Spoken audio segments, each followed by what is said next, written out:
ബീഹാർ നാളെ ബൂത്തിലേക്ക് പോവുകയാണ്. ഒന്നാം ഘട്ട വോട്ടെടുപ്പ് നാളെയാണ്. 122 മണ്ഡലങ്ങളിലാണ് നാളെ വോട്ടെടുക്കുന്നത്.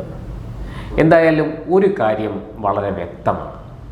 ഈ തെരഞ്ഞെടുപ്പ് പ്രഖ്യാപിച്ച് ഇന്നലെ ഒന്നാം ഘട്ട വോട്ടെടുപ്പിൻ്റെ പരസ്യപ്രചാരണം അവസാനിക്കുന്നത് വരെ RJD നേതാവ് തേജസ്വി യാദവും അദ്ദേഹത്തിൻ്റെ പാർട്ടിയിലെ മറ്റ് നേതാക്കളും അണികളും വോട്ട് ചോരിയെക്കുറിച്ച് ഒരക്ഷരം മിണ്ടിയിട്ടില്ല. അവരാരും തന്നെ BJP വോട്ട് ചോരി നടത്തി, വോട്ട് കൊള്ള നടത്തി എന്നൊരക്ഷരം പറഞ്ഞിട്ടില്ല. വളരെ ശ്രദ്ധിക്കേണ്ട ഒരു കാര്യമാണ്. അതേസമയം നമുക്കറിയാം, കോൺഗ്രസിൻ്റെ യുവ നേതാവ് രാഹുൽ ഗാന്ധി, ഇന്ത്യയുടെ ഭാവി പ്രധാനമന്ത്രി, ഇന്ത്യയുടെ എക്കാലത്തെയും ഭാവി പ്രധാനമന്ത്രി ആയ രാഹുൽ ഗാന്ധി നിരന്തരം വോട്ട് കൊള്ള ആരോപിച്ച് രംഗത്തെത്തിയിരുന്നു. അദ്ദേഹം ബീഹാറിൽ വോട്ടർ അധികാർ യാത്ര നടത്തി. തേജസ്വി യാദവിനെയും RJDയെയും മുന്നിൽ നിർത്തി, അല്ലെങ്കിൽ ഒപ്പം നിർത്തിയാണ് ആ യാത്ര നടത്തിയത്. ഇതൊക്കെ നമുക്കറിയാം. പക്ഷേ എന്തുകൊണ്ടോ ഈ RJD നേതാവ് തേജസ്വി യാദവും അദ്ദേഹത്തിൻ്റെ സഹപ്രവർത്തകരും ഈ വോട്ട് കൊള്ള എന്നൊരു വാക്ക് ഈ തെരഞ്ഞെടുപ്പ് പ്രചാരണ വേളയിൽ ഒരിടത്തും പറഞ്ഞില്ല എന്നുള്ളതാണ് രാഷ്ട്രീയ നിരീക്ഷകരെ അങ്ങേയറ്റം അമ്പരപ്പിക്കുന്ന ഒരു കാര്യമാണ്. അതേസമയം രാഹുൽ ആകട്ടെ പതിവ് പോലെ മണ്ടത്തരങ്ങളും പൊട്ടത്തരങ്ങളും എഴുന്നള്ളിച്ച് രംഗത്തെത്തിയിട്ടുണ്ട്. കഴിഞ്ഞ ദിവസം അദ്ദേഹം പറഞ്ഞ മറ്റൊരു കാര്യം, സോഷ്യൽ മീഡിയ അടിമകളെ സൃഷ്ടിക്കാനാണ് പ്രധാനമന്ത്രി നരേന്ദ്രമോദി ആഗ്രഹിക്കുന്നത് എന്നാണ്. നോക്കൂ, സോഷ്യൽ മീഡിയ ജനങ്ങളിൽ എത്ര സ്വാധീനം ചെലുത്തുന്നു എന്നും ചെറുപ്പക്കാർ എന്തുമാത്രം അതിനെ ഉപയോഗിക്കുന്നുണ്ട് എന്നും നമുക്കറിയാം. ഈ ചെറുപ്പക്കാർ മുഴുവനും ഈ സോഷ്യൽ മീഡിയയ്ക്ക് അടിമകളായിരിക്കുകയാണോ?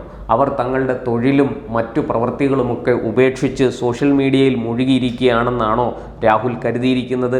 എന്തായാലും ഈ രാഹുലിനെ സംബന്ധിച്ച് ഇപ്പോൾ അദ്ദേഹം മറ്റൊരു വലിയ മണ്ടത്തരം പറഞ്ഞത്, ഈ സൈന്യത്തെ നിയന്ത്രിക്കുന്നത് സവർണരാണ്, 10% വരുന്ന സവർണരാണ് ഇന്ത്യയുടെ ബാക്കി 90%ത്തെയും നിയന്ത്രിക്കുന്നത് എന്നൊക്കെ.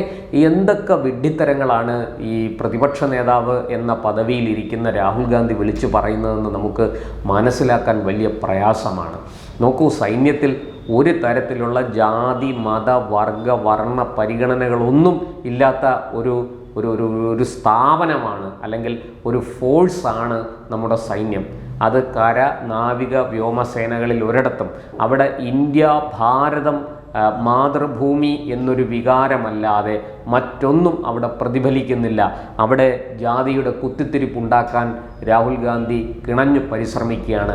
ഇന്ന് വരെ നമ്മൾ പട്ടാളത്തിൽ, സൈന്യത്തിൽ ജാതി സെൻസസ് എടുത്തിട്ടില്ല. അങ്ങനെ ഒരു ചിന്ത പോലും നമ്മുടെ ഭരണാധികാരികൾക്ക് ആർക്കും വന്നിട്ടില്ല, അല്ലെങ്കിൽ നമ്മുടെ ഈ പ്രതിരോധ സംവിധാനത്തിൽ ആരും അങ്ങനെ ചിന്തിച്ചിട്ടില്ല. അവിടേക്കാണ് രാഹുൽ ഈ കുത്തിത്തിരിപ്പുമായിട്ട് വന്നിരിക്കുന്നത്. ഇത് നേരത്തെ മധ്യപ്രദേശിൽ നമ്മൾ കണ്ടതാണ്. ജാതി സെൻസസ് വേണമെന്ന് വലിയ വായിൽ മുറവിളി കൂട്ടിയ രാഹുൽ അവിടെ തോറ്റമ്പുന്നത് നമ്മൾ കണ്ടു. ആ കോൺഗ്രസിൻ്റെ തകർച്ചയ്ക്ക് കാരണമായത് വാസ്തവത്തിൽ ഈ ജാതി സെൻസസ് എന്നുള്ള നിലവിളിയായിരുന്നു. വളരെ കൃത്യമായ സോഷ്യൽ എഞ്ചിനീയറിങ്ങിലൂടെ കോൺഗ്രസിൻ്റെ ഈ ജാതി സെൻസസ് എന്ന ആവശ്യത്തെ BJP അവിടെ തന്ത്രപരമായി മറികടക്കുന്ന കാഴ്ചയും തെരഞ്ഞെടുപ്പ് നിരീക്ഷകർ ചൂണ്ടിക്കാട്ടി.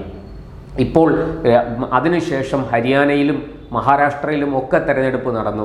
അവിടെ ഒന്നും ജാതി സെൻസസ് വേണ്ട രാഹുൽ ഗാന്ധിക്ക്. രാഹുൽ ഗാന്ധി ജാതി സെൻസസ് എന്നൊരു വാക്കുപോലും അവിടെ എങ്ങും പറഞ്ഞിട്ടില്ല. ഇപ്പോഴിതാ ബീഹാറിൽ വളരെ കൃത്യമായിട്ട് ഇന്ത്യൻ സേനയിൽ ബീഹാറികളുടെ എണ്ണം വളരെ കൂടുതലാണ്, നമുക്കറിയാം. ബീഹാറിൽ നിന്നുള്ള ചെറുപ്പക്കാർ, രാജ്യസ്നേഹികളായ ചെറുപ്പക്കാർ ഒട്ടനേകം പേർ സൈന്യത്തിൽ ചേർന്നിട്ടുണ്ട്. അതുകൊണ്ട് തന്നെ അവരെ ഏത് വിധേനയും അവിടെ ഒരു ആശയക്കുഴപ്പം സൃഷ്ടിക്കാനും അത് മുതലെടുത്ത് വോട്ടാക്കാനുമുള്ള പരിശ്രമമാണ് കോൺഗ്രസ് നടത്തിക്കൊണ്ടിരിക്കുന്നത്. അവിടെ ഈ NDA ദേശീയ ജനാധിപത്യ സഖ്യത്തിൻ്റെ ഒരു പ്രത്യേകത സവർണ വോട്ടും മഹാദളിത് വോട്ടും അതുപോലെ OBCയിലെ കുർമി പോലെയുള്ള വിഭാഗങ്ങളെയും ഒപ്പം നിർത്താൻ BJPക്ക് സാധിക്കുന്നുണ്ട്. RJD ആകട്ടെ യാദവ രാഷ്ട്രീയവും യാദവ വോട്ട് ബാങ്കും ഒപ്പം മുസ്ലിം ഏതാണ്ട് 17% മുതൽ 19% വരെ വരും എന്ന് പ്രതീക്ഷിക്കുന്ന മുസ്ലിം വോട്ട് ബാങ്കിനെ കൂടെ നിർത്താൻ RJD അവിടെ പരിശ്രമിക്കുന്നു. ഈ രണ്ട് കോമ്പിനേഷനുകൾ തമ്മിലുള്ള ഒരു ഏറ്റുമുട്ടലാണ് സത്യത്തിൽ ബീഹാറിൽ നടക്കുന്നത്. അവിടെ ഈ ന്യൂനപക്ഷങ്ങൾ മുസ്ലിങ്ങൾ എപ്പോഴും RJDക്കൊപ്പമാണ്. അതേസമയം മഹാദളിതരും അതുപോലെ OBCയിലെ ഒരു വിഭാഗവും സവർണ വിഭാഗവും BJPക്കൊപ്പം നിൽക്കുന്നു. നമുക്കറിയാം ബീഹാറിൽ വളരെ ആഴത്തിൽ വേരോടിയിരിക്കുന്നതാണ് ജാതി വ്യവസ്ഥ. അതത്ര പെട്ടെന്നൊന്നും മാറ്റാൻ സാധിക്കില്ല, വലിയ ബുദ്ധിമുട്ടാണ്. പക്ഷെ കാലം കൊണ്ട് അതിന് മാറ്റമുണ്ടാകുമെന്ന് നമ്മൾ കരുതുന്നു. ഇപ്പോൾ തന്നെ നീണ്ട 20 വർഷത്തെ നിതീഷ് കുമാറിൻ്റെ ഭരണം കൊണ്ട് അവിടെ വലിയ മാറ്റങ്ങൾ ബീഹാറിൽ വന്നിട്ടുണ്ട്. അടിസ്ഥാന സൗകര്യ വികസനമുണ്ടായി, വിദ്യാഭ്യാസത്തിന് വലിയ മുന്നേറ്റമുണ്ടായി, അതുപോലെ ആരോഗ്യരംഗത്ത് മാറ്റങ്ങൾ കണ്ടു തുടങ്ങി. അങ്ങനെ ബീഹാർ അടിമുടി മാറിക്കൊണ്ടിരിക്കുന്ന ഒരു സാഹചര്യത്തിൽ വരും വർഷങ്ങളിൽ ജാതി വ്യവസ്ഥിതിക്കും ജാതി ചിന്തയ്ക്കും വലിയ മാറ്റമുണ്ടാകുമെന്നാണ് വിദഗ്ധന്മാർ ചൂണ്ടിക്കാട്ടുന്നത്. അതെന്ത് തന്നെ ആയാലും ശരി, അവിടെ ഈ ജാതി പറഞ്ഞ് കുത്തിത്തിരിപ്പുണ്ടാക്കാൻ ഒരു അവസാനവട്ട ശ്രമം രാഹുലിൻ്റെ നേതൃത്വത്തിൽ നടക്കുകയാണ്. അത് മധ്യപ്രദേശിൽ എങ്ങനെയാണോ അത് പരാജയപ്പെട്ടത്, അതുപോലെ തന്നെ ബീഹാറിലും അത് പരാജയപ്പെടുന്ന കാഴ്ച നമുക്ക് കാണാം. വളരെ കൃത്യമായിട്ട് മണ്ഡലത്തിൻ്റെ സ്വഭാവം അറിഞ്ഞ്, മണ്ഡലത്തിലെ വോട്ടർമാരുടെ സ്വഭാവം മനസ്സിലാക്കി, അവരുടെ വോട്ടിംഗ് പാറ്റേൺ തിരിച്ചറിഞ്ഞാണ് NDA സഖ്യം അവിടെ സ്ഥാനാർത്ഥികളെ നിർത്തിയിരിക്കുന്നത്. അങ്ങനെ സ്ഥാനാർത്ഥികളെ നിർത്തി വിജയിപ്പിച്ചെടുക്കാൻ BJPക്കും അമിത്ഷായ്ക്കും പ്രത്യേക കഴിവ് തന്നെയുണ്ട്. അതവർ മുമ്പ് പല കുറി തെളിയിച്ചതാണ്. പല തെരഞ്ഞെടുപ്പുകളിലും വളരെ കൃത്യമായിട്ട് തോറ്റുപോകും, BJP തോറ്റുപോകും, ഭരണം നഷ്ടപ്പെടും എന്ന് കരുതിയ സ്ഥലത്ത് പോലും കൃത്യമായ സോഷ്യൽ എഞ്ചിനീയറിങ്ങിലൂടെ ജയിച്ചു കയറാനും ഭരണം നിലനിർത്താനും BJPക്ക് സാധിച്ചു. അതിൻ്റെ ഏറ്റവും നല്ല ഉദാഹരണമാണ് മധ്യപ്രദേശും ഹരിയാനയും മഹാരാഷ്ട്രയും. അതേസമയം കോൺഗ്രസ് ആകട്ടെ ഈ പറയുന്നത് പോലെ കാതലായ ജനകീയ പ്രശ്നങ്ങൾ ഉന്നയിക്കുന്നതിന് പകരം ഇതുപോലെയുള്ള വോട്ട് ചോരിയും ജാതി സെൻസസും ഒക്കെ പറഞ്ഞ് ജനങ്ങളിൽ വോട്ടർമാരിൽ ആശയക്കുഴപ്പം സൃഷ്ടിക്കാനാണ് ശ്രമിക്കുന്നത്. അത് വിജയിക്കുന്നില്ല, അത് വലിയ അളവിൽ പരാജയപ്പെടുന്ന കാഴ്ചയാണ് നമ്മൾ കണ്ടുകൊണ്ടിരിക്കുന്നത്. ഇപ്പോൾ ബീഹാറിൽ ഈ പറഞ്ഞതുപോലെ പ്രധാനമന്ത്രിക്ക് റീൽ അടിമകളെ സൃഷ്ടിക്കാൻ, സോഷ്യൽ മീഡിയ അടിമകളെ സൃഷ്ടിക്കാനാണ് താല്പര്യം. നോക്കൂ, ചെറുപ്പക്കാർ എത്ര വലിയ അളവിൽ രാഹുൽ ഗാന്ധിക്കെതിരെ തിരിയും എന്ന് ഇതിൽ നിന്ന് തന്നെ മനസ്സിലാക്കിക്കൂടെ?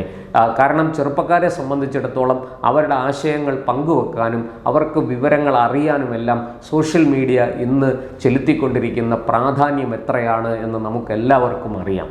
ചെറുപ്പക്കാർ വലിയൊരളവ് വരെ, അതായത് ഈ വോട്ടവകാശം ലഭിക്കുന്ന 18 വയസ്സ്, ഏതാണ്ട് ഒരു 15 വയസ്സിന് മുകളിൽ ഉള്ള ആൾക്കാരെല്ലാവരും ഇന്ന് സ്മാർട്ട് ഫോൺ ഉപയോഗിക്കുന്നവരാണ്. വലിയ രീതിയിൽ അവർ സോഷ്യൽ മീഡിയ ഉപയോഗിക്കുന്നുണ്ട്. അതുകൊണ്ട് തന്നെ ആ സോഷ്യൽ മീഡിയ അവരവരുടെ ആഗ്രഹങ്ങളും സ്വപ്നങ്ങളും അവരുടെ ചിന്തകളും പ്രതീക്ഷകളും ഒക്കെ പങ്കുവെക്കുന്നത് സോഷ്യൽ മീഡിയയിലാണ്. മറ്റൊരിടത്തും കിട്ടാത്ത എക്സ്പോഷർ, ആ എക്സ്പോഷർ അവർക്ക് സോഷ്യൽ മീഡിയയിൽ ലഭിക്കുന്നുണ്ട്. അതിന് ലൈക്ക് കിട്ടും, കമൻറ്റ് കിട്ടും, ചിലപ്പോൾ മോശം അഭിപ്രായങ്ങൾ വരും, ഒക്കെ ഉണ്ടാകാം. പക്ഷേ അതൊരു വലിയ പ്ലാറ്റ്ഫോമാണ്, അതിനെ നിഷേധിക്കാൻ സാധിക്കില്ല. നോക്കൂ, ഈ സോഷ്യൽ മീഡിയ വന്നതിന് ശേഷം ഇന്ത്യയിലെ ചെറുപ്പക്കാരുടെ പ്രയത്നശേഷി, വിഭവശേഷിയൊക്കെ കുറഞ്ഞു. അവർ അലസരായി ജോലിക്ക് പോകാതെ 24 മണിക്കൂറും സോഷ്യൽ മീഡിയയിൽ ചെലവഴിക്കുന്നവരാണോ? അവരെ ഇങ്ങനെ ആക്ഷേപിക്കുന്നത് ശരിയാണോ ഈ രാഹുൽ ഗാന്ധിയും കോൺഗ്രസും? അപ്പോൾ ഇതൊക്കെ രാഹുൽ ഗാന്ധിയെ സംബന്ധിച്ചിടത്തോളം സ്വയം തോൽവി ഏറ്റുവാങ്ങാൻ അദ്ദേഹം കണ്ടെത്തുന്ന മാർഗങ്ങളായിട്ടാണ് എനിക്ക് തോന്നുന്നത്. വലിയ അളവിൽ ബീഹാറിൽ ഈ നീണ്ട 20 വർഷത്തെ നിതീഷിൻ്റെ ഭരണമാണ്. സ്വാഭാവികമായിട്ടും ഭരണവിരുദ്ധ വികാരം അവിടെ ഉണ്ടാവുക സ്വാഭാവികമാണ്. അതിനെ മുതലെടുക്കാൻ ശ്രമിക്കാതെ, കൃത്യമായിട്ട് അതിനെ ചാനലൈസ് ചെയ്ത് അത് പ്രതിപക്ഷത്തിന് വോട്ടാക്കി മാറ്റാൻ ശ്രമിക്കാതെ എന്തൊക്കെയോ വിടുവായത്തനങ്ങൾ വിളിച്ചു പറഞ്ഞ് സ്വയം തോൽവി ഏറ്റുവാങ്ങാനാണ് രാഹുൽ ഗാന്ധിയും കൂട്ടരും മുന്നോട്ട് പോകുന്നതെന്ന് തോന്നുന്നു. എന്തായാലും 10 സീറ്റെങ്കിലും അവിടെ കോൺഗ്രസ്സിന് കിട്ടുമോ എന്നുള്ളതാണ് ഇപ്പോൾ ഉയരുന്ന ചോദ്യം. ഇത് ഞാൻ മുന്നോട്ട് വെക്കുന്നതല്ല. ബീഹാറിൽ പ്രവർത്തിക്കുന്ന മാധ്യമപ്രവർത്തകരും രാഷ്ട്രീയ നിരീക്ഷകരുമൊക്കെ ബീഹാറിനെ സസൂക്ഷ്മം പഠിച്ചതിന് ശേഷം ഉന്നയിക്കുന്ന ചോദ്യമാണ്. RJDയെ കൂടെ സമ്മർദ്ദത്തിലാക്കാനാണ് രാഹുലിൻ്റെ നീക്കം എന്നാണ് പൊതുവെ വിലയിരുത്തപ്പെടുന്നത്. എന്തായാലും ഏറ്റവും ഒടുവിൽ പുറത്തു വന്ന സർവേ ഫലങ്ങൾ അനുസരിച്ച് 140 മുതൽ 160 സീറ്റുകൾ വരെ NDA സഖ്യം നേടും എന്നാണ് പറയുന്നത്. RJDക്ക് ഏതാണ്ട് 70 മുതൽ 80 സീറ്റുകൾ വരെ ഒറ്റയ്ക്ക് നേടാൻ സാധിച്ചേക്കും എന്നും വിലയിരുത്തുന്നു. പക്ഷേ കോൺഗ്രസിൻ്റെ പ്രകടനം വളരെ ദയനീയമായിരിക്കും എന്ന് എല്ലാ സർവേകളും ഒന്നൊഴിയാതെ പറയുന്നു. 10 സീറ്റ് തികച്ചു കിട്ടിയാൽ ഭാഗ്യം എന്നേ പറയേണ്ടു.